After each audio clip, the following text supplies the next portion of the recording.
اعوذ باللہ من الشیطان الرجیم بسم اللہ الرحمن الرحیم ورفعنا لک ذکر۔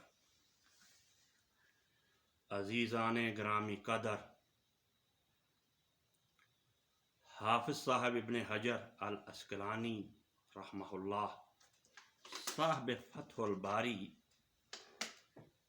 علم حدیث کی منقبت، علم حدیث کی عظمت، علم حدیث کی بلندی اور بزرگی کا اظہار کرتے ہوئے ایک مقام پر کچھ اشعار نقل فرماتے ہیں۔ ان قیمتی اشعار میں سے ایک روح پرور شعر یہ بھی ہے: علم الحدیث اجل علم الدین وبہ علو المعرفۃ۔ امام معصوم فرماتے ہیں کہ دنیا میں بڑے بڑے علوم ہیں، طرح طرح کے علم ہیں جن کو حاصل کرنے کے لیے لوگ رات دن ایک کیے ہوئے ہیں، ایڑی چوٹی کا زور لگا رہے ہیں کہ ہمیں ان علوم پر عبور حاصل ہو جائے۔ دنیا والے ہمیں ان علوم کا عالم کہیں، فاضل کہیں، ہم ڈاکٹرز بن جائیں، اسکالرز بن جائیں۔ وہ فرماتے ہیں یہ سارے علوم اپنی جگہ بجا ہے، ان کی افادیت سے انکار نہیں ہے، مگر دنیا کا جو سب سے اعلیٰ علم ہے، سب سے عرفہ علم ہے، سب سے اشرف علم ہے، سب سے عزت والا علم ہے، سب سے بزرگی والا علم ہے، وہ علم حدیث ہے۔ کیوں؟ وابہ علو المعرفۃ، کیونکہ جو آدمی، جو طالب علم، جو درویش اس علم کو سیکھتا ہے، اس علم کو پڑھتا ہے، اس علم کو سکھاتا ہے، اس کو دنیا جہان میں، دونوں جہانوں میں، اس دنیا میں بھی اور اس کے بعد جو آخرت کی دنیا میں بھی، اس میں بھی کامیابیاں ملتی ہیں۔ علم حدیث کا طالب علم، علم حدیث کا امام، دوسرے لفظوں میں من کی مرادیں پا جاتا ہے۔ تو دنیا میں پہلے ہم بات کرتے ہیں کہ یہ ایسا باعزت اور برکت والا علم ہے، اس کی یہ شان ہے کہ جو اس کو سیکھتا ہے، جو اس کے پھیلاتا ہے، اس کی عزت کتنی ہوتی ہے، اس کو شہرت کتنی ملتی ہے، اس کو ناموری کتنی ملتی ہے۔ سب سے بڑھ کر یہ کہوں گا کہ وہ اس کا آشیانہ لوگوں کے دل ہوتے ہیں۔ لوگ اپنے گھروں میں رہتے ہیں، اپنے محلوں میں رہتے ہیں، مگر علم حدیث کا طالب علم، علم حدیث کا ماہر لوگوں کے دلوں میں رہتا ہے۔ میں اس کے لیے ایک مثال پیش کروں۔ یہ اس وقت کی مثال ہے جب بصرہ اسلامی دنیا کا سب سے بڑا شہر تھا۔ بصرہ میں ایک شخص کی وفات ہو جاتی، یہ وفات پانے والے، یہ دنیا کو سوگوار چھوڑ جانے والے علم حدیث کے امام جناب حضرت خواجہ حسن بصری ہیں۔ تو کیا ہوا جس دن وہ فوت ہوئے؟ مورخ حیرانگی کے عالم میں ششدر ہے، وہ حیران اور ششدر ہو کر ہمیں بتاتا ہے کہ جس دن حضرت خواجہ حسن بصری فوت ہوئے، اس دن بصرہ کی کسی بھی مسجد میں عصر کی اذان نہیں ہوئی، کیونکہ شہر کا ہر بالغ شخص ان کے جنازے میں چلا گیا۔ مقام فقر کتنا بلند شاہی سے، نظر کسی کی گدایا نہ ہو تو کیا کہے۔ ان کی حکومت، یعنی درویشوں کی حکومت، فقیروں کی حکومت، اللہ والوں کی حکومت، جس کا راج دلوں پر ہوتا ہے، ان کی حکومت سے ہے فاش یہ رمز غریب، سلطنت اہل دل فقر ہے شاہی نہیں، وہ تخت و تاج کے محتاج نہیں ہو۔ کیوں؟ ان کے آشیانہ، ان کا مسکن، ان کی رہائش گاہ لوگوں کے دل ہوئے تھے، ان کا ذکر لوگوں کی زبانوں پر ہوتا ہے، ان کا نام لوگوں کی دعاؤں میں ہوتا ہے۔ تو ایک مثال میں اور آپ کے سامنے پیش کروں گا تاکہ ہمیں پتہ چلے کہ یہ علم حدیث کیا ہے، اس کی کیا منقبت ہے، اس کی کیا عظمت ہے۔ تو آپ سب لوگ جانتے ہیں کہ ہارون الرشید جو بلا شبہ اسلامی تاریخ کا نہیں، انسانی تاریخ کا سب سے بڑا حکمران تھا۔ کیسے؟ کیونکہ ہارون الرشید کی زبان سے ایک ایسا جملہ لکھنا ہے جس کو دنیا کا ابھی تک کوئی حکمران نہ کہہ سکا ہے اور نہ شاید آئندہ کہہ سکیں۔ وہ جملہ کیا ہے؟ ایسے ہوا کہ ایک دن جب بادل منڈلا رہے تھے، فضا میں بادل جھوم رہے تھے، تو ہارون الرشید نے اندازہ کیا کہ آج ساون ہے اور ساون کی برکھا ضرور برسے۔ اس نے ساون کی برکھا سے لطف اندوز ہونے کے لیے، ساون کے جھروکوں سے لطف اندوز ہونے کے لیے اپنی بیوی زبیدہ سے کہا، اپنے زبیدہ آج آؤ محل کی چھت پر چلتے، مچلتے ہوئے بادلوں سے لطف اندوز ہوتے۔ ہارون الرشید اور زبیدہ دونوں محل کی چھت پر گئے، مگر خدا کا کرنا ہوا کہ بارش برسی نہیں۔ بادل ہوا کے دوش پر سوار ہو کر آگے جھومتے گاتے آگے گزر گئے۔ ہارون الرشید نے جب دیکھا کہ بارش نہیں ہوئی تو اس نے بڑے تعجب انگیز انداز میں، بڑے دلچسپ انداز میں بادلوں کی طرف دیکھا اور دیکھ کر کہا کہ جاؤ، تم جہاں بھی برسو گے تمہارا اخراج ہارون الرشید کو ہی آئے گا، تمہارے برسنے سے جو انکم لوگوں کو ملے گی نا، اس میں سے اخراج مجھے ہی آنا۔ یہ ایسا جملہ آج تک کوئی نہیں کہہ سکتا، واقعی اس کی بڑی وسیع سلطنت تھی۔ تو ایک بار وہ بغداد سے حج کرنے کے لیے مکہ معظمہ تشریف لائے۔ مکہ معظمہ میں حج کے بعد وہ مدینہ بھی گئے۔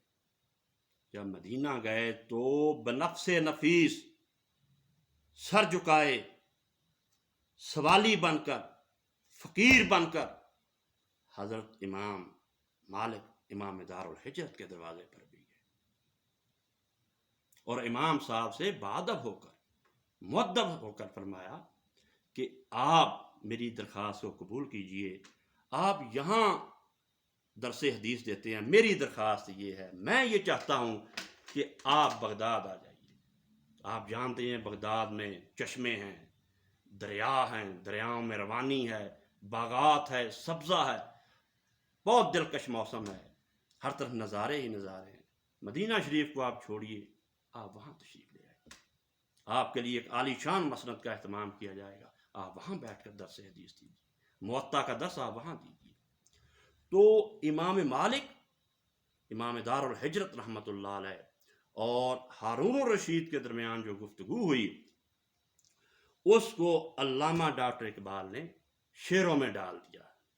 ان کا جو مکالمہ ہوا اس کو شعروں میں ترتیب دے دیا۔ اقبال فرماتے ہیں، قائد اسلامیہ ہارون رشید، آنکھ نفکور آب تیغے رشید، کہ اسلامی دنیا کا سرتاج، اسلامی دنیا کا سب سے بڑا بادشاہ ہارون الرشید، جس کی ہیبت کا یہ عالم تھا کہ اس کی تلوار کی چمک سے رومی بادشاہ کا بھی بتا پانی ہوتا تھا، اس کا نام سن کر دنیا کے بادشاہوں پر راشا طاری ہو جاتا تھا، کپ کپی طاری ہو جاتی۔ مگر وہ ہم دیکھتے ہیں کہ اتنی شان، اتنی آن اور اتنی جلالت کے باوجود وہ ایک فقیر کے سامنے جھکتا ہوا نظر آ رہا۔ سلطان کی سلطانی ہمیں ایک فقیر کے سامنے جھکتی ہوئی نظر آ رہی ہے۔ ہارون الرشید نے بادب لہجے سے کہا، امام صاحب گفت مالک را مولائے قوم، روشن از خاک درت سیمائے قوم۔ امام صاحب میں مانتا ہوں آپ قوم کے آقا ہیں، آپ کی وجہ سے قوم کی جو پیشانی ہے وہ روشن ہے، ہماری جو آج عزت ہے وہ آپ کے در کی وجہ سے، آپ علم پھیلا رہے ہیں، اس کی وجہ سے ہماری جو پیشانیوں میں نور ہے وہ آپ کے در کی وجہ سے۔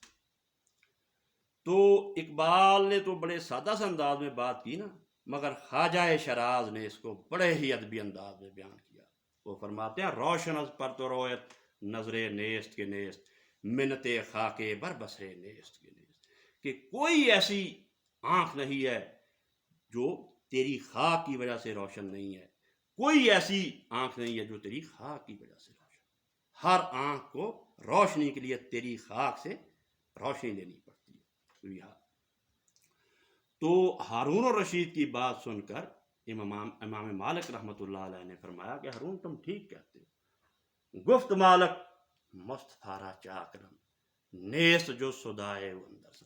ہارون تم ٹھیک کہتے ہو کہ بغداد میں باغ ہے، دریاؤں کی روانی ہے، ہر طرف بہاروں کے سلسلے ہیں، مگر میرا یہ عالم ہے، مگر میری یہ حالت ہو گئی ہے، گفت مالک مستفارا چاکر، مگر میری یہ حالت ہو گئی ہے کہ میں جناب مصطفیٰ کی ڈیوڑی کے غلاموں میں شامل ہو چکا ہوں، میں ان کے غلاموں میں شامل ہو چکا ہوں، اور میں نے ان کی چاکری اختیار کر لی، میں وہاں بیٹھا رہوں گا، اب میں کہیں اٹھ کے نہیں جاؤں گا۔ اسی بات کو ایک دوسرے عارف نے، اللہ والے نے بڑے خوبصورت انداز میں کہی ہے، اپنے آپ کو بہت حقیر ثابت کرتے ہوئے فرماتے ہیں، سگے آستانم اما ہما شب کلا دائے خان، نہ سریش کار دانم نہ حد سے پاسبانی، کہ میں تیری محبت میں گرفتار ہو چکا ہوں، میں تیرے در کا کتا بن چکا ہوں، اور ساری رات تیری محبت کی زنجیر ڈالے تیرے دروازے پر بیٹھا رہتا ہوں۔ مجھے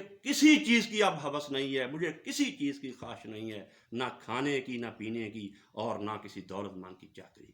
مجھے یہی کافی ہے کہ میں تیری دہلیز پر، تیری چوکھٹ پر سنگلی ڈالے بیٹھا رہتا ہوں۔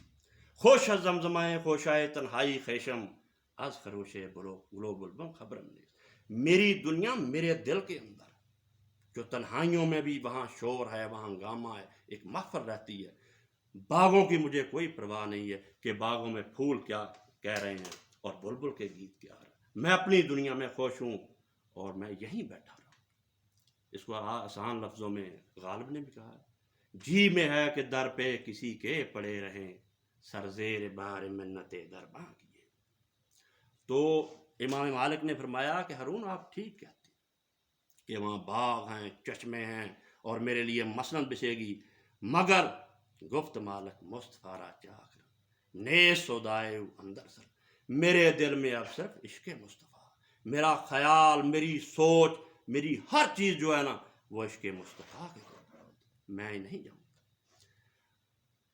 من کے باشم گوشائے فطرا کے او بھرن خیزم از حریم پاک، میں محمد مصطفیٰ کی محبت میں گرفتار ہو چکا ہوں، میں ان کے جال میں گرفتاری دے چکا ہوں، قیدی ہو چکا ہوں، اور میں ان کا حرم پاک چھوڑ کر، میں ان کا دروازہ چھوڑ کر کہیں اور نہیں جاؤں، مجھے یہیں رہنا ہے، مجھے یہیں مرنا ہے۔ چنانچہ امام مالک وہ حدیث کے عالم نے، وہ حدیث کے امام نے ہارون الرشید کی پیشکش کو بھی ٹھکرا دیا۔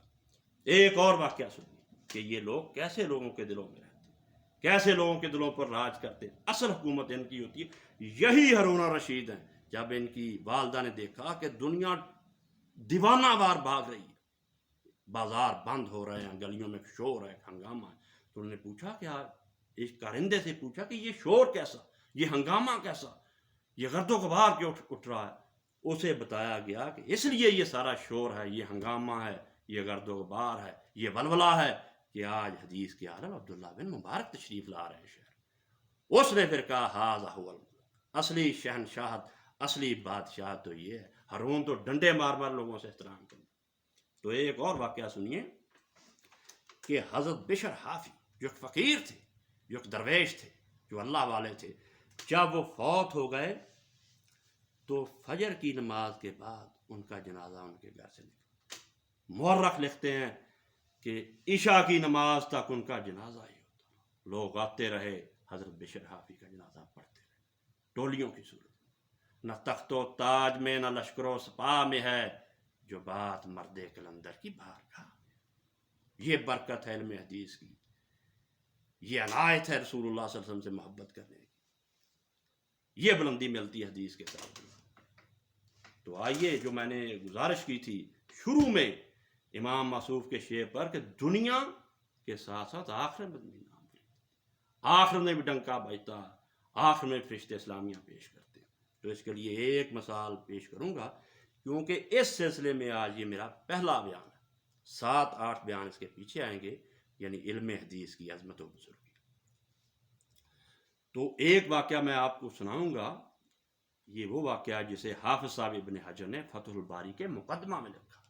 حافظ صاحب لکھتے ہیں کہ ایک عالم دین جو اس وقت کے امام تھے، ان کو خواب نظر آیا، خواب میں انہوں نے رسول اقدس صلی اللہ علیہ وسلم کا دیدار کیا دیکھتے ہیں کہ حضرت صلی اللہ علیہ وسلم جنت کے دروازے پر کھڑے، آپ کے ساتھ آپ کے صحابہ ذوالفقار ہے، وہ اصحاب جو آپ کے فداکار تھے، جو آپ کے جانثار تھے۔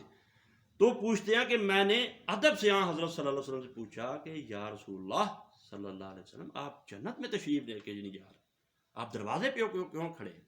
آپ کسی کا انتظار کر رہے ہیں؟